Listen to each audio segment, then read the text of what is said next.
भंडारा गोंदिया जिला वासियों के लिए खुश खबर है। अब आपका मनपसंद channel BS crime India news अब आपके केबल नेटवर्क पर, जी हां, अपने केबल नेटवर्क के एशियन चैनल नंबर 50 पर उपलब्ध है। BS क्राइम इंडिया न्यूज पर खेल, राजनीतिक, क्राइम, साहित्य व अन्य खबरें प्रकाशित की जाती है। हमारे साथ जुड़ने के लिए तथा हमारे चैनल में खबरें, विज्ञापन आदि के लिए संपर्क करें 8669151757 पर। भंडारा जिले में राष्ट्रीय राजमार्गों पर बढ़ते सड़क हादसों और दुर्घटनाओं में होने वाली मौतों को कम करने के उद्देश्य से महामार्ग पुलिस ने ऑपरेशन यू टर्न की शुरुआत की है। यह अभियान महामार्ग पुलिस प्रादेशिक विभाग नागपुर के पुलिस अधीक्षक लोहित मतानी के मार्गदर्शन में चलाया जा रहा है। महामार्ग पुलिस द्वारा किए गए विश्लेषण में सामने आया कि ओवर स्पीड, सड़क किनारे वाहन खड़ा करना, हेलमेट के बिना दोपहिया चलाना, सीट बेल्ट का उपयोग न करना और शराब पीकर वाहन चलाना सड़क दुर्घटनाओं के प्रमुख कारण हैं। इन्हीं कारणों को ध्यान में रखते हुए ऑपरेशन यू टर्न लागू किया गया है। इस अभियान के तहत रात और तड़के विशेष नाकाबंदी कर ड्रंक एंड ड्राइव जांच, ब्रेथ एनालाइजर टेस्ट और कानूनी कार्रवाई की जाएगी। साथ ही दोपहिया चालकों के लिए हेलमेट अनिवार्यता, ओवर स्पीडिंग पर स्पीड गन और ई चालन कार्रवाई, सड़क किनारे खड़े वाहनों पर सख्त कार्रवाई तथा सीट बेल्ट नियमों का कड़ाई से पालन कराया जाएगा। महामार्ग पुलिस केंद्र गड़ेगांव अंतर्गत लाखनी बस स्टैंड और गड़ेगांव ग्राम पंचायत चौक में जन जागरूकता कार्यक्रम भी आयोजित किया गया। इस दौरान नागरिकों को drunk and drive, over speed, no parking, helmet और भारी वाहनों से संबंधित सुरक्षा नियमों की जानकारी दी गई। इस अवसर पर प्रभारी अधिकारी रविंद्र देवतकर, पुलिस उप निरीक्षक प्रमोद ढोरे तथा पुलिस उप निरीक्षक नितिन शिवनकर उपस्थित रहे। कार्यक्रम में बड़ी संख्या में नागरिकों ने भाग लिया। पुलिस अधीक्षक लोहित मतानी ने बताया कि सड़क सुरक्षा केवल पुलिस की जिम्मेदारी नहीं बल्कि हर वाहन चालक की जिम्मेदारी है। हेलमेट, सीट बेल्ट, गति सीमा और यातायात नियमों का पालन कर कई लोगों की जान बचाई जा सकती है।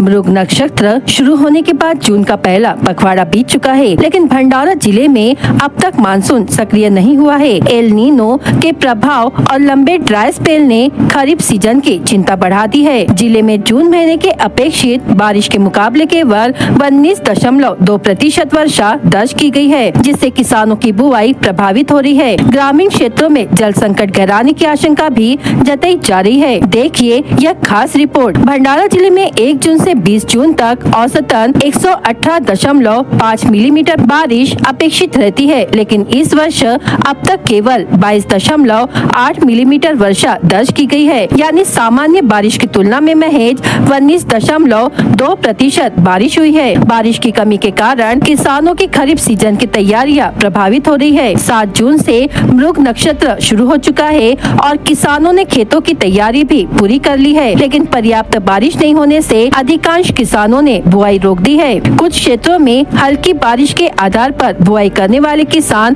अब दोबारा बुआई की आशंका से चिंतित है। बारिश की कमी का असर ग्रामीण इलाकों में जल स्रोतों पर भी दिखाई देने लगा है। कुएं, बोरवेल और अन्य जल स्रोतों का जल स्तर घट रहा है, जिससे आने वाले दिनों में पेयजल संकट गहरा सकता है। खरीफ सीजन की प्रमुख फसल धान पर भी इसका असर पड़ने की संभावना जताई जा रही है। नमस्कार, मी खेमराज गिरेबुजे, जेवणाळा येथील शेतकरी। यावर्षी रोहिणी आणि मृग असे दोन्ही नक्षत्र जवळपास निघून गेलेले आहेत, तरी पण पावसाने जी दडी मारली तर आजपर्यंत पाऊस या भागामध्ये, आपल्या भागामध्ये अजिबात झालेला नाही। पाऊस जर न झाल्यामुळे आपल्या सर्व शेतकऱ्यांची पेरणी आणि पूर्व मशागत हे सर्व खोळंबलेली आहे। समजा पाऊस न आल्यास मशागत किंवा पेरणी झाली नाही तर शेतकऱ्यांचं खूप मोठं नुकसान होईल आणि पाऊसाची अत्यंत गरज आहे। शेतकरी हा पाऊस आज येईल उद्या येईल या आशेवर जगत आहे आणि बियाणे घरी आणून ठेवलेले आहे। पेरणीसाठी शेतकरी वाट बघत आहे। बियाण्यांच्या पेरणींच्या आणि पेरणी करून उत्पन्न मिळवण्याच्या तयारीमध्ये शेतकरी आहे, परंतु पावसाने दडी मारली, हुलकावणी दिलेली आहे, त्याच्यामुळे शेतकरी चिंतित आहे। प्रमोद भुते कवळसी येथील शेतकरी असून मान्सूनपूर्व पाऊससुद्धा पडलेला नाही आणि आता रोहिणी नक्षत्र चालू आहे, पण रोहिणी नक्षत्रसुद्धा कोरडा गेलेला आहे. त्याच्यामुळे आमच्या धानपर्यावर म्हणजे खूप परिणाम होत आहे. कारण आमच्या शेतीमधले मशागतीचे कामे पूर्णपणे खोळंबलेली आहेत. कारण आम्ही गेल्या वर्षी ह्या तारखेपर्यंत आम्ही धानाची आमची जे रोपे आहेत ते रोवणी योग्य आलेली होती, परंतु हा रोहिणी नक्षत्र पूर्ण कोरडा गेल्यामुळे आता आमचा धान रोवणी म्हणजे परत टाकायलासुद्धा आम्ही मागे पुढे पाहत आहोत. त्याच्यामुळे जो आमचा शेतकऱ्यांचा हा आहे उत्पन्न याच्यावर सुद्धा खूप परिणाम पडणार आहे. भारतीय मौसम विभाग ने पहले ही इस वर्ष एल नीनो के असर की संभावना जताई थी. इसके चलते मानसून की रफ्तार धीमी पड़ने और बारिश में अंतराल देखने को मिल रहा है. हालांकि मौसम विभाग के अनुसार 24 जून के बाद मध्य भारत और पूर्व विदर्भ में मानसून के सक्रिय होने की संभावना है. प्रशासन ने किसानों से अपील की है कि वे जल्दबाजी में बुआई न करें और मौसम के पूर्वानुमान को ध्यान में रखकर ही निर्णय ले. फिलहाल भंडारा जिले के किसानों की नजरें आसमान पर टिकी है. यदि अगले सप्ताह अच्छी बारिश होती है तो खरीफ सीजन को राहत मिल सकती है, लेकिन यदि ड्राई स्पेल जारी रहा तो बुआई, उत्पादन और जल आपूर्ति पर गंभीर असर पड़ सकता है.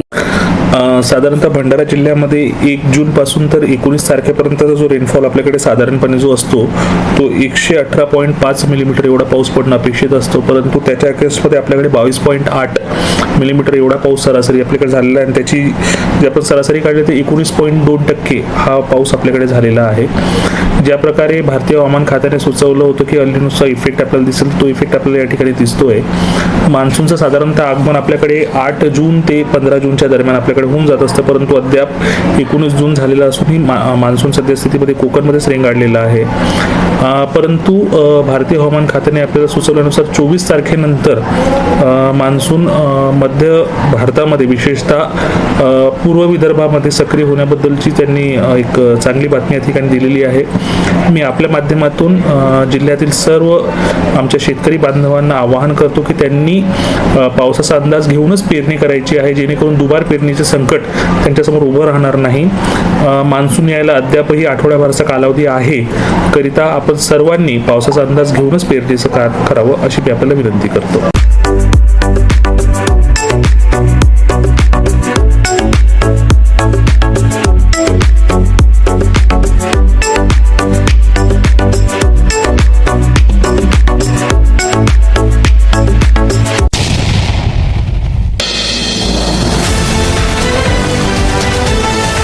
गोंदिया जिले के अर्जुनी मोरगांव तहसील अंतर्गत नवेगांव बांध पुलिस ने नागरिकों के खोए हुए मोबाइल वापस दिलाने की मुहिम में एक और उल्लेखनीय सफलता हासिल की है. भारत सरकार CEIR पोर्टल की मदद से पुलिस ने करीब 1,15,498 रुपए कीमत के 10 गुम हुए मोबाइल फोन खोज निकाले और उन्हें उनके असली मालिकों को सौंप दिया. गोंदिया जिले के नवेगांव बांध क्षेत्र में मोबाइल गुम होने की शिकायतों पर त्वरित कार्रवाई करते हुए पुलिस ने तकनीकी साधनों का प्रभावी उपयोग किया. भारत सरकार के CEIR पोर्टल के माध्यम से कुल 10 मोबाइल फोन ट्रेस कर बरामद किए गए. गुरुवार को पुलिस स्टेशन परिसर में संबंधित मोबाइल धारकों को उनके मोबाइल सौंपे गए. लंबे समय बाद अपने मोबाइल वापस मिलने पर नागरिकों ने खुशी जाहिर करते हुए गोंदिया पुलिस और नवेगांव बांध पुलिस का आभार व्यक्त किया. यह कार्रवाई पुलिस अधीक्षक गोरख भामरे, अतिरिक्त पुलिस अधीक्षक अभय डोंगरे, देवरी के उपविभागीय पुलिस अधिकारी विवेक पाटिल के मार्गदर्शन में तथा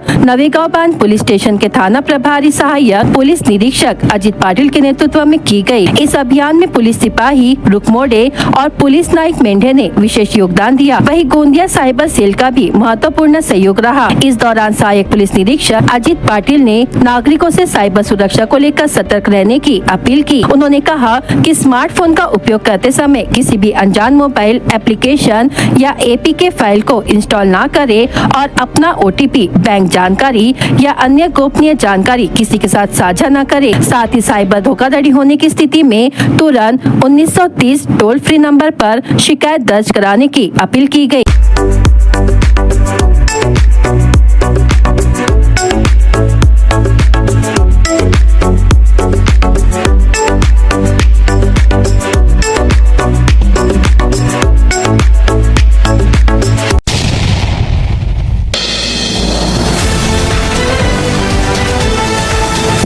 नरेंद्र मोदी के नेतृत्व वाली केंद्र सरकार के 12 वर्ष पूरे होने के अवसर पर गोंदिया में आयोजित एक पत्रकार परिषद में विधायक परिणय फुके ने मोदी सरकार की उपलब्धियों और विकास कार्यों का विस्तृत लेखा जोखा प्रस्तुत किया। इस दौरान उन्होंने केंद्र सरकार द्वारा चलाई जा रही विभिन्न जन कल्याणकारी योजनाओं और देश की प्रगति पर प्रकाश डाला। विधायक परिणय फुके ने कहा कि मोदी सरकार के 12 वर्षों के कार्यकाल में देश ने विकास के कई क्षेत्रों में उल्लेखनीय प्रगति की है। उन्होंने बताया कि बुनियादी ढांचे के विकास, राष्ट्रीय राजमार्गों के निर्माण, रेलवे के आधुनिकीकरण, डिजिटल इंडिया, जल जीवन मिशन, प्रधानमंत्री आवास योजना और उज्ज्वला योजना जैसी योजनाओं का लाभ करोड़ों लोगों तक पहुंचा है। उन्होंने कहा कि आत्मनिर्भर भारत, मेक इन इंडिया और स्टार्टअप इंडिया जैसी पहल के माध्यम से रोजगार के नए अवसर सृजित हुए हैं और वैश्विक स्तर पर भारत की पहचान और अधिक मजबूत हुई है। किसानों, महिलाओं, युवाओं और आम नागरिकों के हित में केंद्र सरकार ने कई महत्वपूर्ण फैसले लिए हैं, जिनका सकारात्मक प्रभाव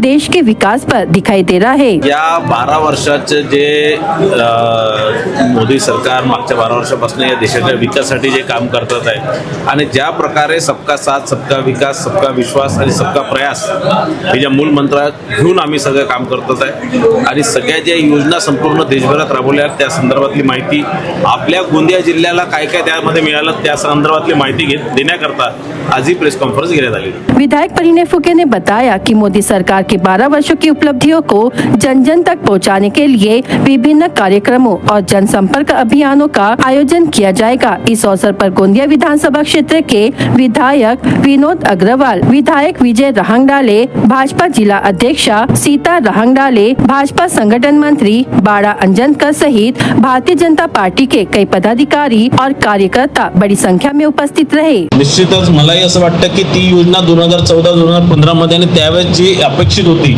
त्या प्रमाणात घर जितक्या रुपयात बनवत होतं तितक्या रुपये ते त्यावेळेस ठरवलं होतं आणि तितकेच रुपये आतापर्यंत भेटत आहे। आज त्या गोष्टी लावून जवळपास 10-12 वर्ष झालेली। निश्चितच आपण जे म्हणतात ते सत्य आहे की आता ती थोडी कमी पडते आहे। निश्चितच याच्यामध्ये वाढ झाली पाहिजे।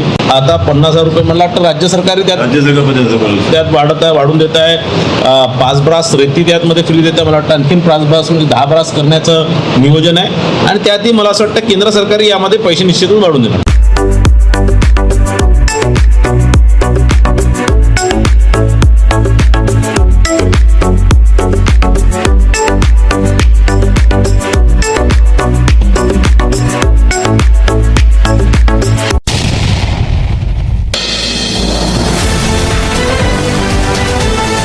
लाखांदू तहसील के दांडी गांव में एक विवाहित महिला को पिछले लगभग 1 वर्ष से प्रेम संबंध के लिए दबाव बनाते हुए अश्लील इशारे करने, पीछा करने और जान से मारने की धमकी देने के मामले में एक युवक के खिलाफ दिघोरी पुलिस थाने में मामला दर्ज किया गया। आरोपी दांडी गांव निवासी बादल संतोष मेंढे, उम्र 24 वर्ष है। महिला की शिकायत के अनुसार आरोपी जुलाई 2025 से महिला पर प्रेम संबंध बनाने और पति से अलग रहने का दबाव बना रहा था। साथ ही रास्ते में अश्लील इशारे कर परेशान करना और किसी को बताने पर जान से मारने की धमकी देना, ऐसी बातें कर रहा था। इसी बीच आरोपी ने महिला का फोटो सोशल मीडिया स्टेटस पर डालकर कोई कुछ भी कहे, शादी तो तुमसे ही करूंगा जैसे संदेश प्रसारित किया, जिससे महिला की प्रतिष्ठा को ठेस पहुंची। इस मामले में आखिरकार महिला ने दिघोरी पुलिस थाने में शिकायत दर्ज की। 33 वर्षीय विवाहित महिला की शिकायत पर बादल संतोष मेंढे के खिलाफ विविध धाराओं के तहत मामला दर्ज किया गया है।